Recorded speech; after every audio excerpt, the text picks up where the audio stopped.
Boas tardes, boas noites.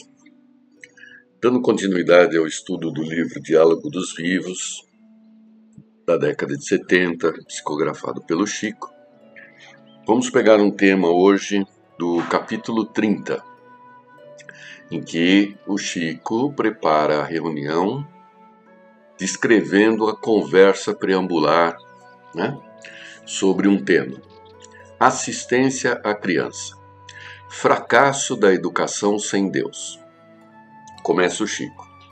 O Centro Espírita Eurípides Barçanufo, situado na vila de Peirópolis, à distância de 20 quilômetros de Uberaba, dedicava sua reunião aos serviços de assistência à criança. Lá estávamos em reduzida caravana de amigos. O tema da noite era educação, e o texto do Evangelho segundo o Espiritismo, que saiu para o nosso estudo, foi o item 2 do capítulo 25. Diversos comentários se fizeram ouvir. Ao término da reunião, a mensagem recebida foi o soneto Lição da Vida, da poetisa desencarnada Narcisa Amália. Nós, os companheiros presentes à reunião, concordamos em enviar-lhe a mensagem na expectativa de vê-la publicada para nossos estudos com seus comentários doutrinários. Então o Chico participava das reuniões, quer seja lá na Casa da Prece, seja em algum lugar que ele visitasse, com as pessoas. Depois, em seguida, vinha a mensagem dos espíritos. E aí ele encaminhava para Herculano Pires, que tecia um comentário sobre tudo aquilo, e catalogava e publicava através dos livros que nós já comentamos em outras reuniões, a coleção de que Herculano Pires colocou, na Era do Espírito, são 4 volumes, em que esse diálogo dos vivos compõe um desses volumes. Então vamos ao item 2 do capítulo 25, do Evangelho segundo o Espiritismo, que orientou a reunião. Ajuda-te e o céu te ajudará. Mateus capítulo 7, versículos 7 a 11. Pedi e dar-se-vos-á, buscai e achareis, batei e abrir-se-vos-á. Porque todo o que pede recebe, e o que busca acha, e a quem bate abrir-se-á. Ou qual de vós, porventura, é o homem que, se seu filho lhe pedir pão, lhe dará uma pedra? Ou, porventura, se lhe pedir um peixe, lhe dará uma serpente? Pois se vós outros, sendo maus, sabeis dar boas dádivas a vossos filhos, quanto mais vosso Pai, que está nos céus, dará boas dádivas aos que lhe pedirem. E aí, o comentário de Kardec. Segundo o modo de ver terreno, a máxima buscais e achareis é semelhante à outra: ajuda-te e o céu te ajudará. É o princípio da lei do trabalho e, por conseguinte, da lei do progresso. Porque o progresso é produto do trabalho, desde que é este que põe em ação as forças da inteligência. Na infância da humanidade, o homem só aplica a sua inteligência na procura de alimentos, dos meios de se preservar das intempéries e de se defender dos inimigos. Mas Deus lhe deu, a mais do que ao animal, o desejo constante de melhorar, ou seja, essa aspiração do melhor, que o impele à pesquisa dos meios de melhorar a sua situação, levando-os às descobertas, às invenções, ao aperfeiçoamento da ciência, pois é a ciência que lhe proporciona o que lhe falta. Graças às suas pesquisas, sua inteligência se desenvolve, sua moral se depura. As necessidades do corpo sucedem às necessidades do espírito. Após o alimento material, ele necessita do alimento espiritual. É assim que o homem passa da selvageria à civilização. Mas o progresso que cada homem realiza individualmente durante a vida terrena é coisa insignificante, e num grande número deles até mesmo imperceptível. Como então a humanidade poderia progredir sem a pré-existência e a reexistência da alma? Se as almas deixassem a Terra todos os dias para não mais voltar, a humanidade se renovaria sem cessar com as entidades primitivas que teriam tido a fazer e tudo a aprender.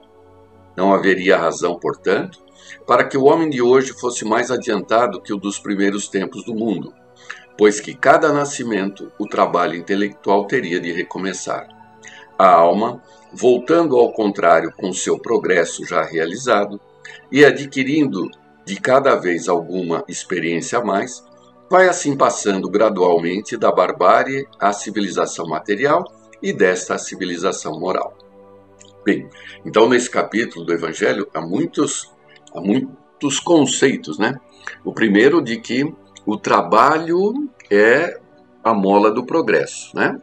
E o trabalho, ele provoca as transformações que atendem às necessidades materiais do homem, né? Então, o que chamamos de trabalho é manipulação da matéria, né? Do que é corpóreo. E como nós estamos desencaixados do mundo, porque não é nosso mundo aqui, a nossa natureza ela é espiritual, não é material. Então, quando estamos encarnados, há sempre desconfortos, há sempre incômodos, porque não atende toda a necessidade do espírito, é óbvio, né? Então, esses desconfortos provocam a busca de soluções, né? Essa busca de soluções nós chamamos de progresso. E assim o homem exerce sua inteligência. Então ele fica de pé, ele está de pé, ele está cansado, então é um desconforto. Então ele vai inventar a cadeira, né, para que ele possa sentar. Aí ele pega um tronco, né, mas aquele tronco no momento está tudo bem, mas daqui a pouco ele é incômodo porque ele é pesado, né? Então o homem vai do tronco à cadeira e assim sucessivamente. E com isso ele exerce a inteligência manipulando a matéria. E com isso, a inteligência, uma vez satisfeita, como o texto coloca, das necessidades materiais, ele busca as necessidades morais, que são valores mais compatíveis com a natureza espiritual que temos. Então, que são valores morais, são fidelidade, as virtudes, né? O convívio fraternal, são conceitos que o certo e o errado, a justiça, isso são valores morais, né, que superam a cadeira, né? E isso é progressivo. Como é um processo, né, então, colocando mais ou menos na ordem que numa ordem diferente de que Mateus colocou, mas é o pedir e obtereis, né? Então, primeira coisa, procuras e achareis, tá? Quem procura, acha. Achou o quê? Achou a porta, né? Então, se achou a porta, o que você faz? Batei e abrir-vos-á. A porta abriu, né? Se abriu, tem alguém ali. Então, esse alguém, você faz o quê? Pedir e obtereis, né? Então, você procura a Deus, encontra o caminho, pede a Ele e Ele passa para você aquilo que você necessita, não o que nós pedimos necessariamente. E também nesse texto do Evangelho, ele demonstrou logicamente a reencarnação, né? Por quê? Porque se nós nascêssemos e morrêssemos e não voltássemos mais, estaríamos sempre repetindo os aprendizados iniciais.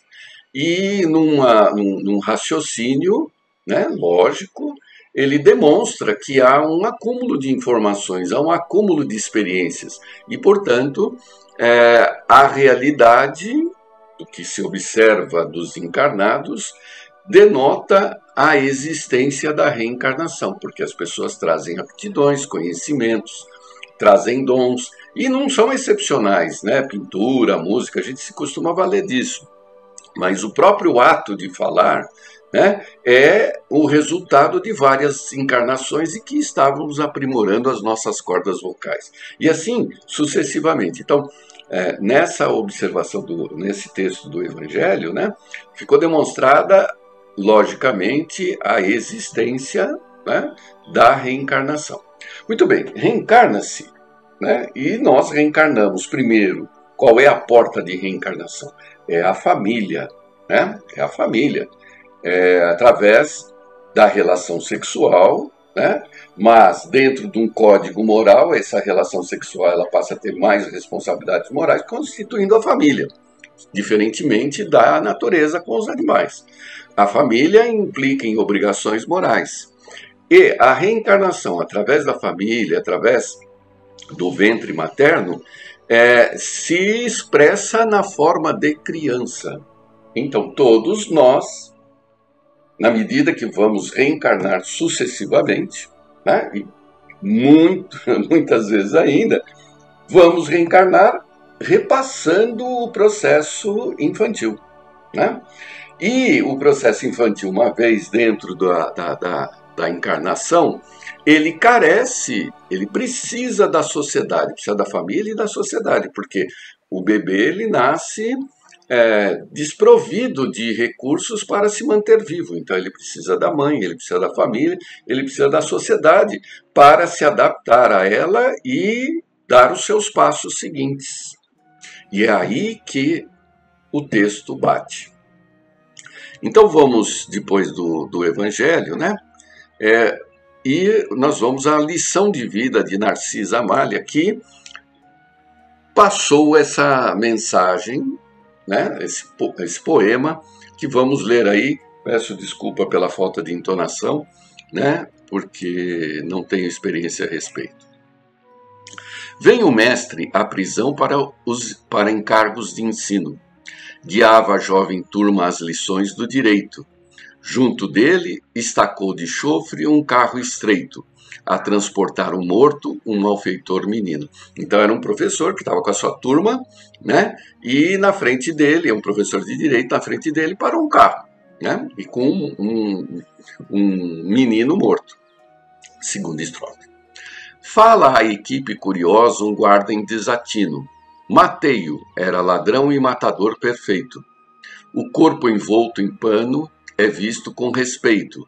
Solene, o mestre exclama, infeliz assassino. Então o guarda apresentou lá o corpo, né, mostrou para eles, olha, é um bandido contumaz, né, apesar de criança, então eu o matei. E o próprio professor de direito, para a sua turma ali, aponta infeliz assassino. E volta ao poema. E prosseguiu. Já sei, o morto não me ilude. Para ser um bandido assim na juventude, certo nasceu da lama agarrado ao gatilho. Esse foi o parecer do professor. Logo em seguida, né? Depois descobre o corpo. Em todos vibra o espanto. O professor tombara a desfazer-se em pranto e gritava, ó meu Deus, ah meu filho, meu filho.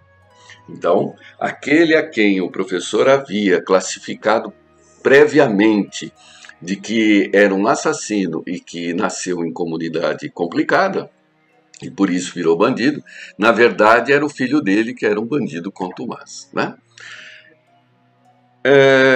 Versões modernas disso, né, aparecem aí a todo momento. Né? Não basta ser filho de professor, não basta ser de classe alta, não é isso que conta, né? E aí Herculano coloca o seu parecer, né? O engano do mestre. A educação puramente formal perde a sua essência, que é o amor. O mestre se habitua aos objetivos imediatos do ensino, esquecendo-se da formação moral e espiritual dos fins verdadeiros do processo educativo. O quadro que o soneto de Narcisa Amália nos apresenta não é imaginário. Não tem apenas a finalidade de chocar-nos pelo seu aspecto trágico. Seu verdadeiro objetivo é mostrar-nos a falência da educação formal, convertida em máquina de ensino incapaz de atingir a alma do educando. O mestre sem amor revela sua frieza ao dizer diante do cadáver de uma criança assassinada: o morto não me ilude. Na verdade, o morto não o iludia, mas ele se enganava. Não havia sido a lama dos bairros miseráveis, nem o apego precoce ao gatilho que transformara aquela criança em criminosa. A causa deformadora estava no coração do pai, do mestre, que não aprendera a amar, que não conseguira entender a verdadeira natureza da educação. Não era um mestre, mas um profissional do ensino. Interessantíssimas essas definições de Herculano. A vida, a grande educadora, que não se formaliza nem profissionaliza, surpreende-nos às vezes com lições terríveis. Fatos como esse, episódios em que o fracasso do mestre o leva a desilusões arrasadoras, ocorrem com mais frequência do que se supõe. Apenas as ocorrências mais trágicas aparecem nos noticiários da imprensa. Outras, de natureza mais íntima, são abafadas com lágrimas no próprio lar. Pestalozzi, mestre de Kardec, foi um apóstolo da educação. Kardec aprendeu com ele que educar é amar. Por isso, Kardec insiste no valor e na importância da educação, como única maneira eficiente de modificarmos o mundo, melhorando o homem. Pestalozzi é considerado o pai da pedagogia social, né? É uma biografia interessantíssima, que ele acabou acolhendo as crianças de sua cidade na Suíça após uma guerra com a França de Napoleão, né, em que as crianças ficaram abandonadas na rua porque não tinham pais, não tinham lares, e ele acolheu-as para a educação, propiciando que as mais velhas se relacionassem com as mais novas, ensinassem as mais novas, e inclusive no processo de autonomia econômica eles trabalhavam, e o importante dele era que não bastava a educação formal, tinha que haver a prática, né? Então a mão, da mão à cabeça, da cabeça à mão, e ele valorizava muito a intuição, né? O que o espírito já traz, sem a formalidade do espiritismo, ainda que não existia, né? Como nós conhecemos hoje. Então, mas o que predomina em Pestalozzi é o amor pelas crianças, né? Na educação.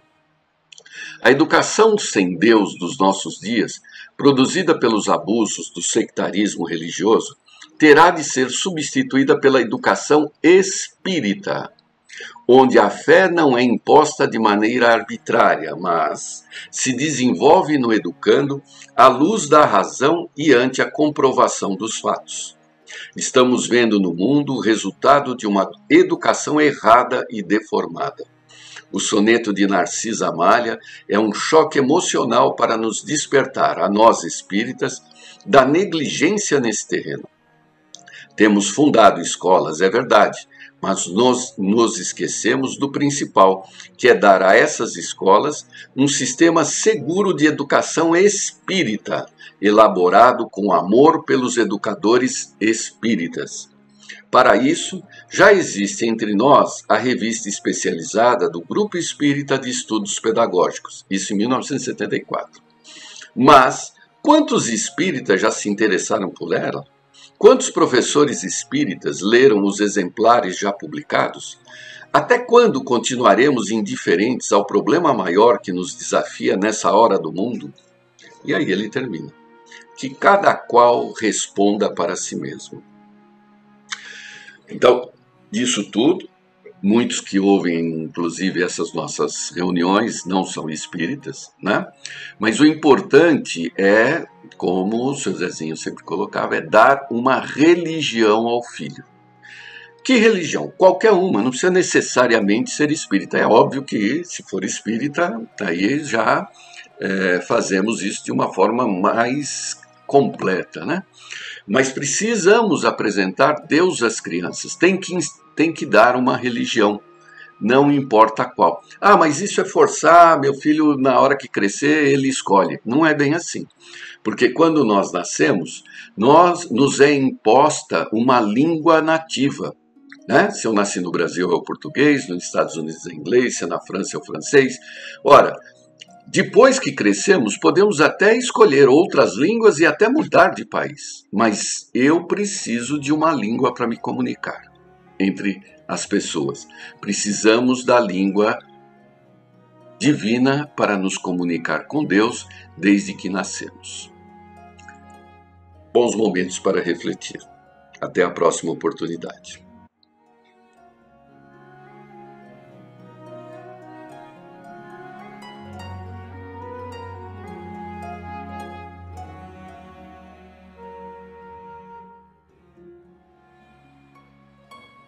Uma boa noite a todos, que Jesus esteja junto ao coração de cada um. Do Livro dos Espíritos, codificado por Allan Kardec, livro 3º, capítulo 10, Lei de Liberdade, item 3, Liberdade de Pensamento. 833. Há no homem qualquer coisa que escape a todo constrangimento e pela qual ele goze de uma liberdade absoluta? É pelo pensamento que o homem goza de uma liberdade sem limites, porque o pensamento não conhece entraves, pode impedir-se a sua manifestação, mas não aniquilá-lo. 834. O homem é responsável pelo seu pensamento? É responsável perante Deus. Só Deus, podendo conhecê-lo, condena-o ou absolve-o, segundo a sua justiça. Essas duas perguntas aqui de Kardec nos esclarecem, através da resposta da espiritualidade superior, a importância da liberdade do pensamento e, mais ainda, a importância de cuidarmos do pensamento, para que a nossa casa mental não seja comprometida. Tudo que pensamos, podemos plasmar, vibramos, podemos adquirir uma atmosfera através do nosso pensamento, uma atmosfera mental, e seremos reconhecidos por essa atmosfera mental. Aí, agora vamos um pouquinho para o livro Mediunidade, Desafios e Bênçãos, de Valdo Pereira Franco, pelo espírito Manuel Filomeno de Miranda, e vamos aprofundar um pouquinho mais a importância desse cuidado do pensamento, porque vamos ao capítulo 4, Formas Pensamento. Nesse livro diz o seguinte: no complexo capítulo das obsessões, avulta uma ocorrência grave que passa não raro despercebida de alguns estudiosos dessa grave psicopatologia espiritual. Desejamos referir-nos às perturbações denominadas como formas pensamento. Em sua realidade estrutural, o pensamento é neutro, canalizando a força de que se constitui conforme o direcionamento que lhe seja dado. Conseguindo plasmar as ideias que assumem expressões transitórias, auréola-se de energias saudáveis quando cultiva o amor, as aspirações de enobrecimento, o bem. Da mesma forma, reveste-se de miasmas que configuram expressões angustiantes, tormentosas. O pensamento é energia dinâmica em contínua movimentação. Irradiação dos equipamentos mentais executa ações que se tornam somatizadas pelo organismo, tanto para o equilíbrio quanto para a desordem emocional e celular, abrindo espaço, nesse último caso, para a instalação de muitas enfermidades. Orientado de forma saudável, atua no seu campo vibratório de maneira compensadora, qual ocorre nos casos das autoterapias pela oração, meditação, visualização ou através dos medicamentos placebos que, absorvidos em clima de confiança, produzem efeitos maravilhosos. Igualmente, em face da evocação de acontecimentos passados ou da captação visual, auditiva e olfativa de alguma coisa, conduz a memória aos momentos já vividos em torno daquelas ocorrências ou produz reações orgânicas nos aparelhos digestivo, sexual, nervoso. Em razão da tendência comum a muitas criaturas para o cultivo de ideias deprimentes, vulgares, agressivas, o pensamento constrói paisagens terrificantes pela sordidez, pela qualidade inferior, nas quais o indivíduo fica submerso, respirando o bafio pestilencial que organiza a paisagem infeliz. Semelhantemente, a construção mental de formas sensuais, hediondas, vingadoras, adquire plasticidade e vida, tornando-se parte integrante da psicosfera do seu autor. À medida que se concretizam, na razão direta em que são vitalizadas, essas construções passam a agir sobre o paciente, causando-lhe conflitos muito desgastantes. Essas imagens vivas adquirem identidade e espontaneidade, agredindo e ultrajando aquele que as estimula e mantém. Quando em parcial desprendimento pelo sono, torna-se vitimado pela multidão que o envolve, encarcerando-o em estreito círculo de viciações nas quais se compraz. Alimentando-se dos vibriões mentais, aspirações perniciosas que o pensamento elege, parecem seres reais ameaçadores que exaurem a fonte na qual se originam. Estimulados e direcionados por afinidades morais inferiores de espíritos perversos, zombeteiros ou vulgares, transformam-se em processos obsessivos que assumem caráter de crescente gravidade. Aqueles que se permitem fixações mentais viciosas, malfazejas, invejosas, sem que se deem conta, transformam-se nas primeiras vítimas da ocorrência nefasta, retendo-se nas faixas primitivas onde se homisiam as forças da perversidade e do primarismo. São comuns esses fenômenos de auto-obsessão entre as criaturas humanas por cultivarem pensamentos negativos e insensatos, que os aprisionam nas malhas fortes das próprias ondas mentais enfermiças. Então vejam que até aqui fica claro que pela eleição do pensamento que a gente retém na casa mental, que a gente trabalha ali, né? É o que vai nos elevar ou nos rebaixar. E esses pensamentos trabalhados vão criar em volta de nós formas, pensamentos, essa atmosfera em volta de nós ali, plástica, real ali. Tanto que se nos desprendermos parcialmente através do sono, estaremos ali envoltos pelas formas que nós mesmos criamos. Vamos dar continuidade, vamos ver. Diante das injunções de tal natureza, como de outras, o valioso recurso da oração é terapia poderosa que desagrega essas energias mórbidas e propicia a aragem mental salutar para novas e superiores formulações que passarão a envolver o paciente, restaurando-lhe o equilíbrio. Especialmente antes do repouso pelo sono diário, a vigilância mental se torna de alta importância, a fim de que as propostas enobrecidas do pensamento induzam o espírito a viajar às regiões ditosas, de onde retornará renovado, edificado e predisposto à conduta correta.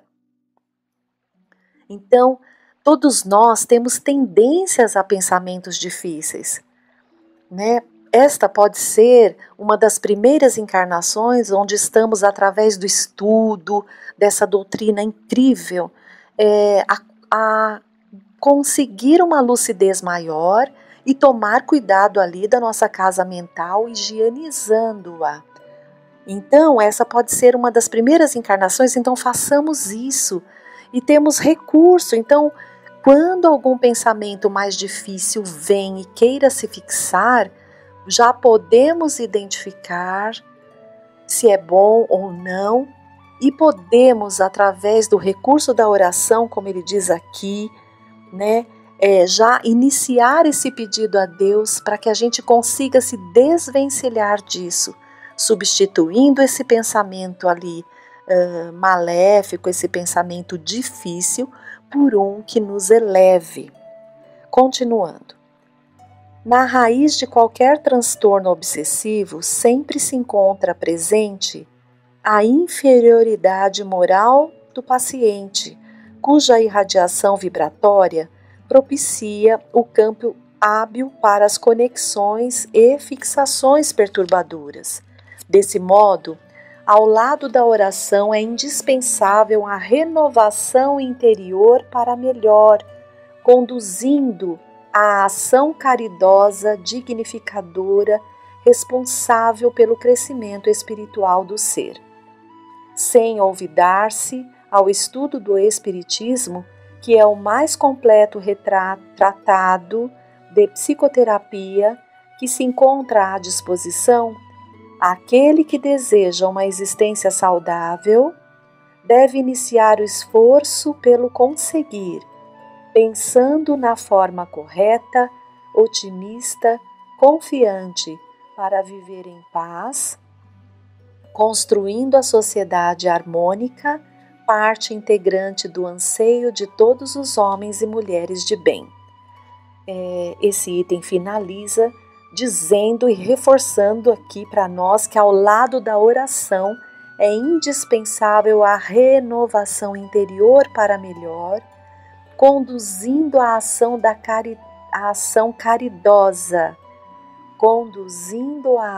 caridosa, dignificadora, responsável pelo crescimento espiritual do ser. E aí nos vem a lembrança da bandeira do Espiritismo: sem a caridade não há salvação. E essa caridade, ela pode ser moral, material, ela pode ser dentro do próprio lar, conosco mesmo, o auto-perdão, a auto-indulgência, o perdão, a indulgência para com o nosso próximo, principalmente o próximo mais próximo, debaixo do mesmo teto, tanto quanto aos irmãos que temos vínculos, né? Seja no trabalho, seja na comunidade, em todos os lugares. E a caridade material. Ainda mais nesse tempo, diante de tantos desafios de toda a ordem, temos ali visto diante de nós oportunidades de auxílio aos nossos irmãos menos favorecidos nesta parte material, porque muitas vezes são espíritos muito superiores moralmente que estão na prova, né, dessa carência material, e que podemos, nós, por nossa vez, se tivermos esse olhar, direcionar e nos dispor a auxiliar a esses irmãos nas provas que devem passar. E aí, eu vou ler apenas alguns trechinhos do próximo item, que também vai explicar um pouquinho melhor sobre essas formas ideoplásticas, né? Então vamos lá, olha só. Na sutil tecelagem energética que se condensa e constitui o mundo visível, ondas, vibrações, campos mentais e estruturas psíquicas interpenetram-se, tomando formas, alterando contornos, surgindo e desaparecendo ininterruptamente. O ser humano é essencialmente aquilo que cultiva na área mental, movimentando-se na faixa do pensamento que lhe caracteriza o clima existencial. Exteriorizando ondas mentais contínuas, sincroniza com outras de teor vibratório equivalente, que passam a corporificar-se em organização delicada, sendo reabsorvidas e eliminadas conforme a intensidade da ideação. Saúde e doença, equilíbrio, Desarmonia emocional e mental são resultados inevitáveis da exteriorização de cada ser. Nesse oceano de vibrações em que todos se encontram mergulhados, os indivíduos conduzem-se nas faixas de identificação própria, sintonizando com os semelhantes e deles aurindo idênticas exteriorizações. Quanto mais se fixam os pensamentos nas preferências habituais, passam a condensar os elementos da natureza, formas que se materializam e os acompanham, fornecendo-lhes alimento saudável ou tóxico de acordo com o teor das energias que as constituem. Além das sincronizações com outras mentes encarnadas e desvestidas da matéria, que produzem obsessões quando viciosas ou de baixo teor emocional, elaboram estranhas e perigosas formações que empestam a psicosfera dos pacientes afervorados às distonias de comportamento íntimo. Olha essa frase agora. Plasma-se no universo tudo aquilo que vibra. As preces e os sentimentos enobrecidos fomentam delicadas construções espirituais que emanam conteúdos de harmonia, bem-estar e elevação psíquica. As recriminações, os vícios, as aspirações perturbadoras produzem aglutinações de partículas que se transformam em vibriões agressivos e vorazes que se nutrem do contínuo mental, encarcerando o seu agente, que se lhe torna paciente aprisionado nas malhas das próprias elucubrações doentias. Ele prossegue aqui, mas nós vamos estar pegando quase aqui no finalzinho deste capítulo. Este capítulo como um todo vai estar ali postado no site para lerem na íntegra. Mas nós vamos pegar agora a última página aqui. Vamos ver a penúltima página. Lentamente dar-se-á o reequilíbrio, né? Se conseguirmos nos ligar ali e estar atentos a essa condição, para cujo mistério a contribuição pessoal faz-se essencial. Nas auto-obsessões, a constituição vibratória do pensamento desempenha relevante significado. De equivalente modo, somente através da alteração da emissão de ondas mentais é que se lhe operará a recuperação. Formas pensamento campeiam desse modo em todas as direções, movimentando-se e sintonizando com aqueles que possuem o mesmo teor vibratório e são diluídas por outras de poder anulador da carga negativa que conduzem. Pensar é a arte de emitir ondas, conforme o conteúdo mental, como efeito do comportamento moral ou vice-versa, adquirem formas que se plasmam nas delicadas vibrações pulsantes do universo. Sejam, portanto, quais forem as circunstâncias da existência, cabe ao viajante carnal manter o pensamento em alto nível de reflexões, cultivando as ideias otimistas e iluminativas, de modo a criar campos saudáveis, dos quais se exteriorizarão as construções equilibradas da emoção e do organismo físico. Ninguém que transita na Terra sem as experiências do sofrimento, que deflui das incompreensões de companheiros, de afetos ou de adversários que todos os têm. Cabe, porém, a cada qual a eleição do campo mental em que deseja situar-se, passando a nutrir-se do sol da alegria ou vestir-se das sombras dos sentimentos doentios que tentam encontrar apoio na acústica da alma. Então, que possamos todos nós estarmos vigilantes, cuidar da nossa casa mental, para poder assim fazer melhor uso da nossa encarnação, dos nossos momentos, sejam encarnados ou desencarnados. Então agradeçamos a Deus nosso Pai e a Jesus, o nosso mestre e amigo, por mais esse estudo, essa reflexão, que essa doutrina maravilhosa através desses irmãos, esses espíritos abnegados nos trazem, para que possamos fazer ali a nossa reforma íntima, buscar uma lucidez e assim melhorar os nossos passos, aproveitar as nossas oportunidades. Pai nosso que estais nos céus, santificado seja o vosso nome. Venha a nós o vosso reino. Seja feita a vossa vontade, assim na terra como no céu. O pão nosso de cada dia nos dai hoje. Perdoai as nossas ofensas, assim como devemos perdoar aos nossos irmãos. Não nos deixes cair em tentações e livra-nos sempre de todo o mal.